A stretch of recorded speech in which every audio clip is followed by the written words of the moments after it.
ایرانی قیادت کے بارے میں اطلاع دینے والوں کو $1 کروڑ انعام کا اعلان۔ امریکہ نے ایران کے سینئر فوجی اور انٹیلیجنس عہدیداروں کے بارے میں معلومات فراہم کرنے پر $1 کروڑ تک انعام دینے کا اعلان کیا، جن میں ایران کے نئے سپریم لیڈر آیت اللہ مجتبیٰ خمینی بھی شامل ہے۔ امریکی محکمہ خارجہ کی ویب سائٹ کے مطابق یہ انعام ایران کے اسلامک ریولیوشنری گارڈ کور یعنی IRGC سے وابستہ 10 عہدیداروں کو ہدف بنانا ہے۔ یہ فوجی فورس ایران کے 1979 کے اسلامی انقلاب کے بعد قائم کی گئی تھی اور سپریم لیڈر کے وفادار سمجھی جاتی ہے۔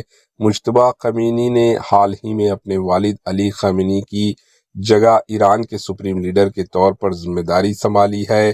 علی خامنئی 28 فروری کو شروع ہونے والے امریکہ اور اسرائیل کے مشترکہ حملوں میں کئی دیگر اعلیٰ ایرانی حکام کے ساتھ جان بحق ہو گئے تھے۔ نئے سپریم لیڈر کے بارے میں خیال کیا جاتا ہے کہ وہ ان حملوں میں زخمی ہوئے تھے اور اس کے بعد سے عوام کے سامنے نہیں آئے، تاہم انہوں نے جمعرات کو اپنا پہلا بیان جاری کیا۔ سپریم لیڈر کے علاوہ امریکہ ایران کے سیکیورٹی چیف علی ریلجانی، انٹیلیجنس وزیر اسماعیل خطیب، وزیر داخلہ مومنی اور خامنئی کے دفتر کے 2 دیگر عہدیداروں کے بارے میں بھی معلومات حاصل کرنا چاہتے ہیں۔